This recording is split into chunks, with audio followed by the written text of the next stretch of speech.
Hello नमस्कार दोस्तों। आज हमारे साथ हैं युवा नेता भारतीय जनता पार्टी के शिवम दिवाकर। आज उनसे राजनीतिक व सामाजिक तौर पे बात करते हैं। आइए वीडियो में बने रहिए। सर, आपके राजनीति में आने का फैसला क्या है? राजनीति एक अपना एक पैसा स्तर बन गया है। राजनीति आप करना चाहें तो वो एक प्रोफेशन भी हो सकता है। एक राजनीतिक मतलब यानी कि एक सुनियोजित एक मतलब यानी कि राजनीति आपको करनी ही पड़ेगी। ऐसा सिस्टम बन गया है कि राजनीति ना चाह के भी आपको करनी पड़ेगी। उसका आपको एक दो चार उदाहरण के तौर पे हम बताएं कि कुछ समय पहले कॉलेज टाइम मतलब राजनीति से मुझे मेरा कोई वास्ता नहीं, फिर भी मुझे लोगों ने राजनीतिक हरेस किया, मतलब यानी कि हमारे ऊपर मुकदमे लगाने की कोशिश की। ऐसी बहुत सी चीजें हैं, तो उस हिसाब से मुझे राजनीति में फिर मुझे मजबूरन राजनीति में आना पड़ा। राजनीति में इसलिए भी आना पड़ा, ना कि अपने लिए, लोगों के, मैंने सोचा कि इस तरह से मेरे साथ हो रहा है और लोगों के साथ भी अन्याय होता रहेगा निरंतर, तो इसीलिए मुझे ये हाँ रास्ता सर। चुनना पड़ा। क्या आप बचपन से ही राजनीति करना चाहते थे? ऐसा कुछ नहीं है, बचपन से ही मैं राजनीति करना चाह रहा हूँ, ये नहीं। सबके अपने अपने अलग अलग सपने होते हैं।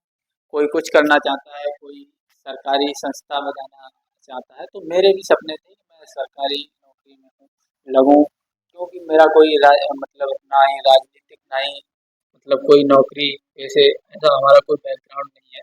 बट मेरी भी एक मतलब यानी कि वो थी कि थी मेरी भी सोच थी, थिंकिंग थी कि मैं भी किसी नौकरी में जाऊं, वहां से अपने घर परिवार का नाम नाम रोशन करें। राजनीति मतलब राजनीति में आने का पर्पस यही था, मैंने आपको अभी बताया। जैसे कि लोगों ने राजनीति हमारे साथ की, तो उस स्तर से मुझे राजनीति में हाँ सर। आपके नेता सबसे फेवरेट कौन है सर? आने का। और हैं सो क्यों है? मैं जैसे कि मैं बताऊं हमारे नेता, तो मैं आपको बताऊं, मैं भारतीय जनता पार्टी में, भारतीय जनता पार्टी का एक सच्चा सिपाही हूँ। भारतीय जनता पार्टी से निरंतर मैं प्रेरित हूँ। तो नेता की बात है तो जहाँ तक मैं बताऊं, जैसे हमारे प्रदेश के मुखिया माननीय योगी आदित्यनाथ जी भी हैं, तो उनसे यानी कि मैं अपना उनको प्रेरणा स्रोत मानता हूँ। और उन्हीं के प्रेरणा से मैं राजनीति में आने का जो मेरी दिलचस्पी है और ज़्यादा बढ़ जाती है। माननीय योगी आदित्यनाथ, जैसे आपने कहा वो फेवरेट क्यों है, तो मैं आपको बताऊं, उनका जो कार्यशैली है माननीय योगी आदित्यनाथ जी की, वो एक मतलब साफ और सुथरी है। वो किसी प्रकार की गंदी राजनीति नहीं करते हैं। जैसे कि कोई भी फैसला हो जात विशेष देख के न्याय नहीं करते वो किसी के साथ। सर, एक क्वेश्चन। आपके हिसाब से आज के युवाओं को राजनीति में क्यों आना चाहिए? राजनीति में युवाओं को किस लिए आना चाहिए, मैं आपको बताऊं, राजनीति से ही जो भी मतलब सारे रास्ते होते हैं, वो आज हमारे भारत देश में राजनीति से होते हुए ही जाते हैं। जैसे आप मान के चलिए, कोई भी मतलब संस्था हो गई, मतलब कुछ सामाजिक कार्य हो गए, यानी कि जैसे अगर आप मान के चलिए आपका कुछ मतलब यानी कि सामाजिक करने का मतलब वो है दिल, मतलब आपकी जो अपेक्षाएं हैं कि मैं सामाजिक कार्य करूँ, तो राजनीति से ही वो आप संभव हो सकता है। क्योंकि समझता हम लोग इतने मतलब यानी कि सक्षम नहीं है, अपने घर से जो समाज सेवा ऐसे नहीं कर सकते, तो सरकार से जुड़कर राजनीति मतलब एक माध्यम हो सकता है हमारा। आज के युवाओं को सबसे बड़ी दिक्कत क्या लगती है आपको? आज कल के युवाओं की सबसे बड़ी दिक्कत तो ऐसी कोई नहीं है, बट क्या है कि रोजगार को लेके लोग युवाओं की थोड़ी दिक्कतें हैं। लेकिन हमारे प्रदेश के योगी आदित्यनाथ जी, चाहे हमारे देश के माननीय प्रधानमंत्री जी हों, वो बहुत सारे इस पर वर्क कर रहे हैं, ऐसी बात नहीं। कुछ चीज़ें और हैं उन पे मतलब यानी कि सुधार है, और आने वाले समय में और ज़्यादा डेवलपमेंट होगा, जो युवाओं के लिए बहुत ही कारगर साबित आपने अब तक कौन सा ऐसा काम किया जो जिन पर आपको गर्व है? मैं गर्व की बात कहूँ तो मैं मतलब 5 साल पूर्व से मैं भारतीय जनता पार्टी से जुड़ा हुआ हूँ, एक कार्यकर्ता के तौर पर काम कर रहा हूँ। तो गर्व वाली बात ये, सबसे बड़ी गर्व की बात ये है कि मैं भारतीय जनता पार्टी का एक सच्चा सिपाही हूँ। ये मेरे लिए गर्व का विषय है और होना भी चाहिए, क्योंकि जिस पार्टी ने प्रभु श्री राम जी के भव्य मंदिर का निर्माण कराया हो, ये हमारे लिए गर्व का विषय है। और भी चीज़ें हैं, अ, और भी कॉरिडोर का निर्माण करवाया है भारतीय जनता पार्टी के इस राज्य मतलब यानी कि सरकार में बहुत सारे ऐसे काम हैं जिस पे हम गर्व कर सकते आपकी सर दिन की शुरुआत कैसे होती हैं। जैसे कि दिन की शुरुआत हमारी इस प्रकार होती है, जैसे मैं सुबह अपने 5 बजे उठने के बाद सुबह सबसे पहले जो हमारा दिनचर्या होती है, फ्रेश फ्रेश होना, उसके बाद योगासन करना और अपना फ्रेश वगैरह ये सब नहाना धोना जो भी होता है, उसके बाद अपना एक रूटीन होता है कि नाश्ता किया हल्का सा, तो उसके बाद अपने मतलब क्षेत्र के लोगों की समस्याओं का निवारण करना। जैसे कई हमारे मतलब और भी हमारे साथी हैं, उनकी समस्याएं होती हैं तो उनके स्तर से नहीं हो पाती हैं, तो हमारे पास भी मतलब वो आते हैं, तो उस हिसाब से मैं जैसे निस्तार कर सकता हूँ उनका करता हूँ। और भी बहुत सारे काम हैं, अपना दिनचर्या जो चलती है उसी। है? जब कोई आपकी आलोचना करता है तो आप कैसे जवाब देते मैं जहाँ तक समझता हूँ कि आलोचक हमारे लिए सिद्ध साबित होते हैं। बहुत ही मतलब अच्छा विषय आपने पूछा है कि मतलब आलोचना, आलोचना एक ऐसा विषय है, आलोचना और विवेचना, मतलब आलोचना भी आपकी जब ही होगी जब आप कुछ मतलब कर रहे होंगे, अन्यथा ना, कि जो आप नाकारा व्यक्ति होते हैं जो कुछ करते ही नहीं, ना तो उनकी आलोचना होती है ना तो प्रशंसा। तो आलोचना हो रही तो इसका मतलब हम आलोचकों से हमें ये सीखने को मिलता है कि वो हमें ये बताते रहते हैं समय समय पे कि मतलब हम क्या गलत कर रहे हैं क्या सही, तो हम उस हिसाब से सुधार करते हैं। आलोचकों को हम अपना सच्चा एक कह सकते हैं कि मतलब सपोर्टर मान सकते हैं, आलोचक नहीं, वो हमारे सपोर्टर हो गए। हैं? राजनीति के बाहर आप क्या करना चाहते हैं?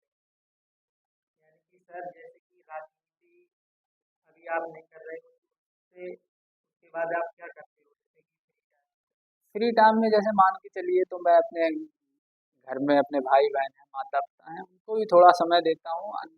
और भी हमारे कार्य रहते हैं, हम एक किसान के बच्चे हैं, तो हम अपना मतलब खेती किसने भी करते हैं। और भी हमारे मतलब जो भी घरेलू काम रहते हैं उनमें भी हाथ बटाते हैं, पिताजी का माता जी का। सर आपके जीवन का सबसे बड़ा फैसला हमारे जीवन का अब तक का सबसे बड़ा फैसला आप कह सकते हैं कि हमारे लिए यही सबसे बड़ा बड़ा फैसला है। फैसला है, बड़ा सपना तो यही रहता है सबका कि मतलब यानी कि जो हमें सपना इतना कोई वो नहीं है कि हमें पैसों को लेके ऐसा कोई सपना हो, ये नहीं, कि हमारा एक सपना है कि समाज के लिए हम कुछ ऐसा कर सकें जो आने वाले समय में हमारे बारे में भी लोग बातें करें, हमारे बारे में भी चर्चा करें, हमें याद करें ना रहने के बाद। ये सब चीज़ें हैं, यही मेरा सपना है। बाकी जो हमारे परिवार से किसी ने नहीं कर पाया वो हम करें, सर हमारा अगर आप हमारे नाम से जाने जाएं। सर अगर आप नेता ना हो अगर मान के चलिए, आपने सही ये भी रखा, हम नेता ना होते तो मैं भी किसी, अगर मैं सरकारी जॉब में होता, नहीं अगर मैं सरकारी जॉब में हो पाता किसी कारणवश, तो मैं भी अपना कोई धंधा बिजनेस का कुछ भी करना, जीवन जीने के आप आप अपने बच्चों और युवाओं को क्या मैं अपने समर्थकों और युवाओं को, मैं तो यही कहूँगा कि अपने समर्थकों और युवाओं को कि इसी प्रकार उनका साथ और सहयोग और आशीर्वाद बना रहे हमारे साथ। मैं अपेक्षा करता हूँ जिस प्रकार आज है हमारा, हमारे समर्थक ही हमारा सब कुछ है, ये मान के चलिए। माता पिता के बाद जो समर्थक ही होते हैं, जो तुम्हारे संगी साथी यार दोस्त, तो वो ही सब कुछ होते हैं। तो हमारे लिए समर्थक हमारे लिए बहुत कुछ हैं, और इसीलिए ऊपर वाले से प्यार वो कामना करूंगा कि हमारे समर्थक और हमारे हमें चाहने वाले हमेशा यूं ही निरंतर हंसते मुस्कुराते रहें और निरंतर प्यार देते रहें।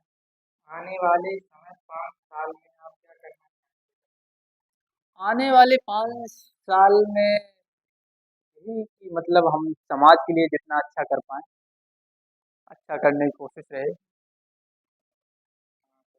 अगर आपके साथ सत्ता आपके साथ है तो सबसे बड़ा बदलाव क्या करेंगे? सत्ता जैसे मान के चलिए सत्ता में तो मैं अभी हूँ और भारतीय जनता पार्टी लगभग निरंतर अच्छे कार्य प्रणाली को लेकर हमेशा मतलब यानी कि लोगों के दिल में बसी हुई है और निरंतर बनी भी रहेगी सत्ता में। तो मैं सत्ता के साथ यही करना चाहूँगा कि मैं हमारे क्षेत्र के लोगों की जो समस्याएं हैं उनका निवारण करा सकें और शिक्षा के क्षेत्र में ज़्यादा काम करने की हमारी रुचि है। जैसे बाबा साहब अम्बेडकर को मैं अपना आइडल मानता हूँ। एक सर मेरा पर्सनल सवाल जो कि आपने अभी तक शादी शादी है, हाँ, ये एक मतलब एक वो सामाजिक विषय हो गया शादी। एक हमारा ये पर्सनल ओपिनियन भी हो सकता है कि शादी क्यों नहीं की। तो शादी क्या है कि शादी मुझे लगता है ये एक मजबूत बंधन है और उसे मतलब यानी कि मतलब यानी कि कह सकते हैं कि उसे उसका निर्वहन करना सबकी क्षमता नहीं होती। उसे कई बार देखा आप लोगों के रिश्ते खराब हो जाते हैं। मैं शादी को लेके मैं थोड़ा मतलब तटस्थ हूँ। मेरा मानना है कि शादी जब ही करना चाहिए जब आप शादी के उस पवित्र बंधन को सच्चे दिल और अच्छे मतलब उससे नेचर के साथ निभा सकें और उसे अपने पार्टनर को सही समय दे सकें।